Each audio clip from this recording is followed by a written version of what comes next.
Me pediram que eu falasse um pouco mais sobre esse poeta, John Donne, britânico, que viveu de 1572 a 1631.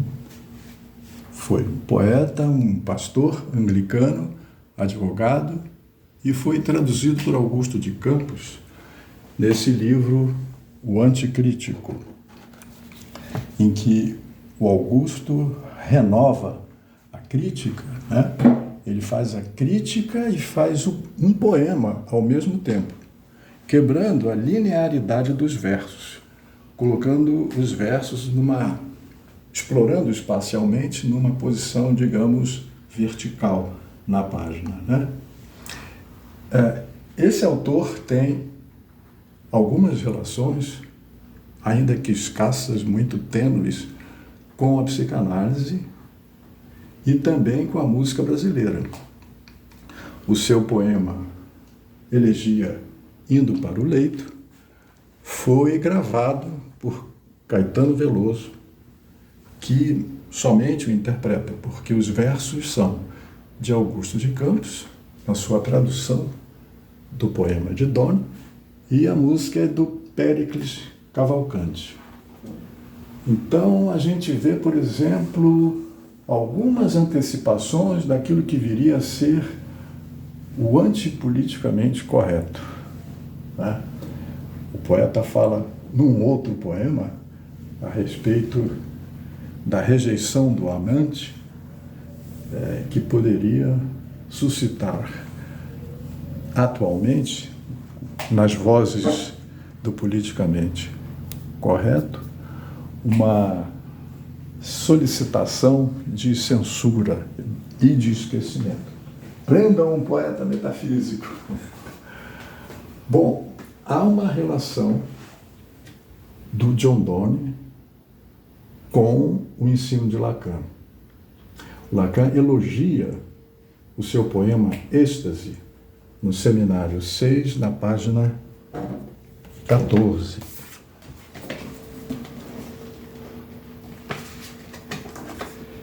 Ele diz: quero apenas ressaltar que as dificuldades próprias do jogo de ocultação, que, como veremos, está no fundo do que nossa experiência mostrará, já aparecem no fato, por exemplo, de que se vê bem como a relação poética com o desejo se ajusta mal, pode-se dizer, à pintura de seu objeto. Nesse sentido, a poesia figurativa, aquela que pinta, quase posso dizer, as rosas e os lírios da beleza, nunca expressa o desejo fora do registro de uma singular frieza. Ao passo que, curiosamente, é todo o contrário que ocorre na chamada poesia metafísica. Isso se deve à lei propriamente dita que rege a evocação do desejo. Para aqueles que leem inglês, basta mencionar aqui a referência mais eminente dos poetas metafísicos da literatura inglesa, John Donne, convidando-os, por exemplo, a se reportar a um poema famoso como The Ecstasy, a fim de constatar que o que ali é evocado é o problema da estrutura das relações do desejo. Não é pouco, né? Para o Lacan. E há também uma nota do Jacques Miller, no mesmo seminário, na página 524, em que ele diz: divirtam-se à vontade com Donne. Eu poderia glosar longamente o homem e a obra. Ele leu, por exemplo, um poema A Pulga, uma das peças mais espirituosas e eróticas que já li. Daí nasceu o meu gosto por Donne, que continua sendo meu poeta inglês predileto. Quando conheci Lacan, fiquei contente que ele conhecesse e apreciasse Donne. O fato de sua doutrina explicar o que sempre senti, o forte teor libidinal das sutilezas significantes, contribuiu muito para me fazer aderir às suas concepções. Então, são essas as ligações com a psicanálise, não é? O poeta metafísico fala muito melhor do desejo, da carne e do sexo do que aqueles que se propõem diretamente numa chave, digamos, romântica, a falar do mesmo tema. Aqui nós estamos, não é?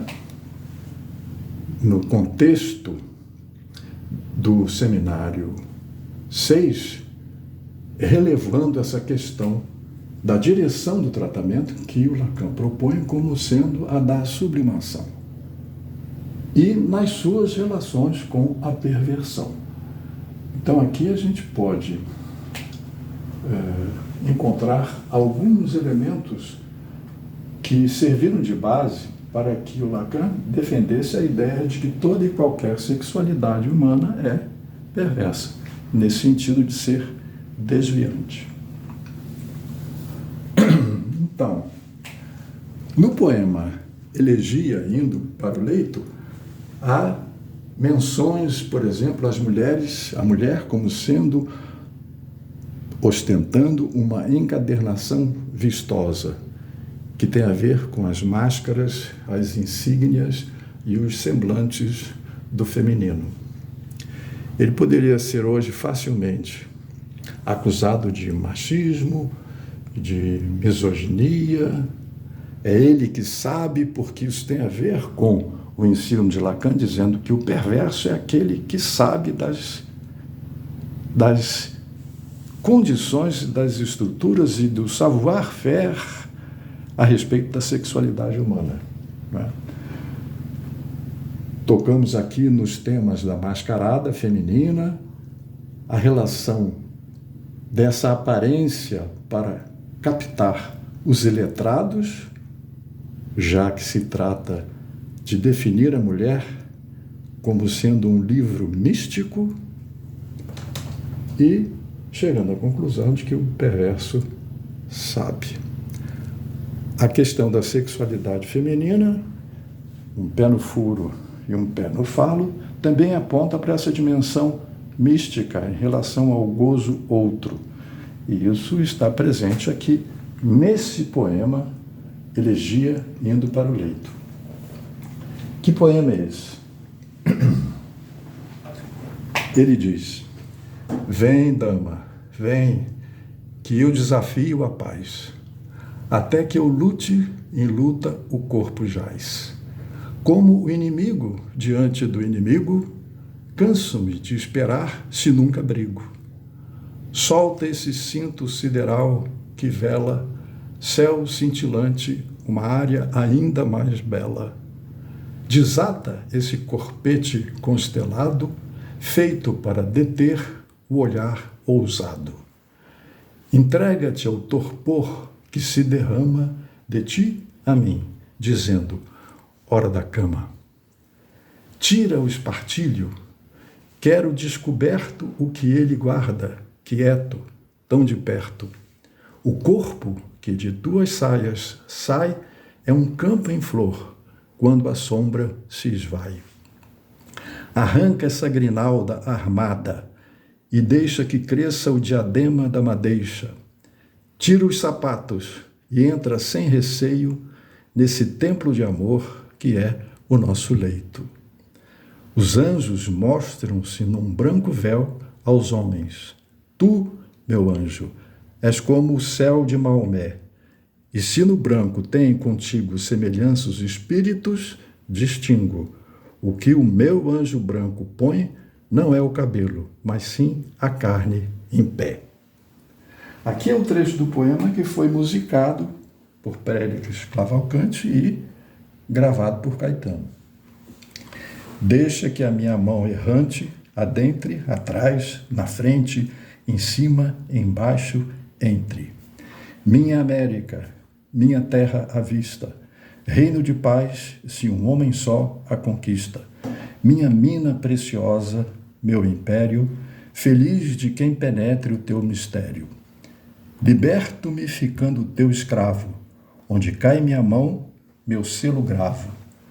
Nudez total, todo o prazer provém de um corpo, como a alma sem corpo, sem vestes. Aqui a música se interrompe e o poema continua. As joias que a mulher ostenta são como as bolas de ouro de Atalanta.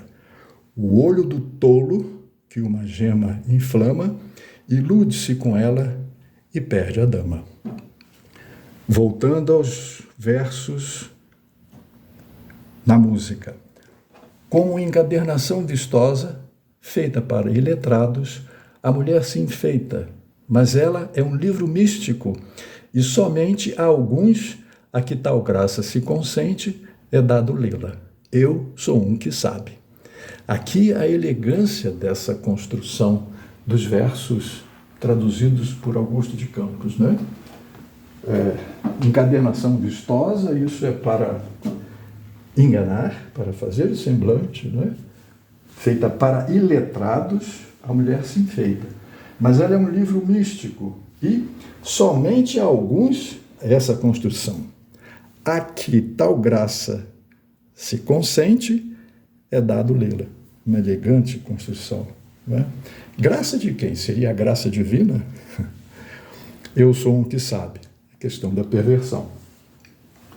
Como se, voltando ao poema, como se diante da parteira abre-te, atira, sim, o linho branco fora. Nem penitência, nem decência agora. Para ensinar-te, eu me desnudo antes. A coberta de um homem te é bastante. Aqui o vício masculino, né, de ensinar as mulheres, né, de tomar as mulheres como discípulas, como se elas não soubessem, não só das questões amorosas, mas de um modo geral, né, essa pressuposição de que o homem sabe mais. Esse verso também foi muito censurado na época, isto há 4 séculos, né? A coberta de um homem te é bastante. A gente ouve assim os ecos, machista, heteronormativo. Você está ouvindo, né? Então, esse poema é construído pela lente do amor. Lembrando que Donne não publicou nada em vida, mas a gente, por exemplo, sabe, já ouviu falar de 2 frases. Por quem os sinos dobram?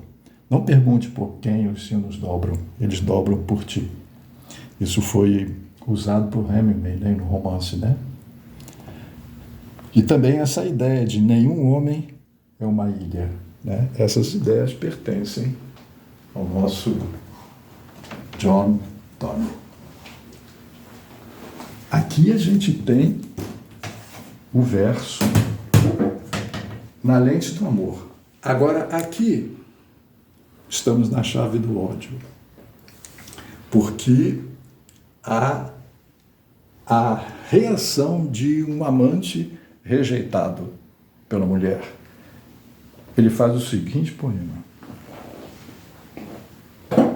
Quando, assassina, o teu desdém tiver feito de mim um morto contrafeito e te julgares livre, enfim, dos meus assédios e de mim, meu fantasma virá ter ao teu leito, onde serás falsa vestal, uma mulher qualquer nos braços de um outro qualquer. A tua vela, então, vai vacilar. Se cutucares o pobre comparsa ao lado, ele, por certo, há de pensar, ouvindo os teus suspiros e os teus ais, que queres mais, e fingirá dormir, mísera farsa. Trêmula e só, entregue à tua sorte, gelada até os ossos, vais penar, mais morta do que a morte. O que eu direi, não quero antecipar, para não minorar a tua dor. E como o amor que eu sinto também passa, prefiro te ver morta de terror a viva e casta após esta ameaça. Mandou bala. Então, Augusto explica esse poema dizendo que ele é a construção de um amante rejeitado, recusado, que reage à obstinada Virgo invicta. Aqui eu acho que é um pouco uma extrapolação do Augusto, porque, pelo menos no plano fantasmático, ela não é mais virgem, porque ele está imaginando aqui, né, o comparsa, o pobre comparsa ao lado, né? Então ela já encontrou alguém. É um jorro de humor negro, fantasmagórico e vampiresco, diz o Augusto. É o poema mais vingativo e desabusado que o John Donne escreveu. Amor negado e sonegado. A amada assassina será, por sua vez, assassinada. Há uma dupla morte. O poema tem um gume homicida, uma maldição, vingança, um pathos, paixão, um pathos corrosivo da paixão que makes men mad, enlouquece os homens, segundo a citação de Shakespeare, que ele escreve retirando as vogais.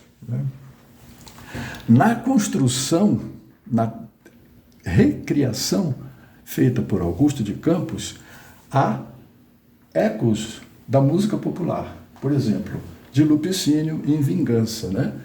Você há de rolar como as pedras que rolam nas estradas, né?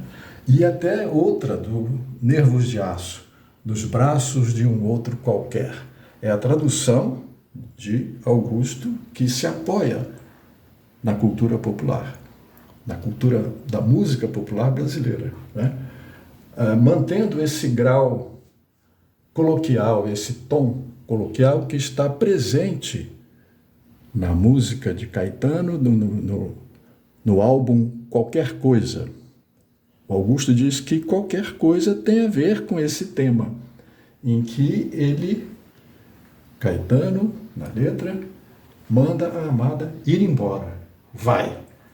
Está na faixa da maior importância, onde ele diz: mas você não teve pique e agora não sou eu quem vai dizer que fique. Não sou eu quem vai. Ele repete, vai. Né? Então, aqui é uma ligação da alta cultura e o cancioneiro popular na tradução, transcriação do poema.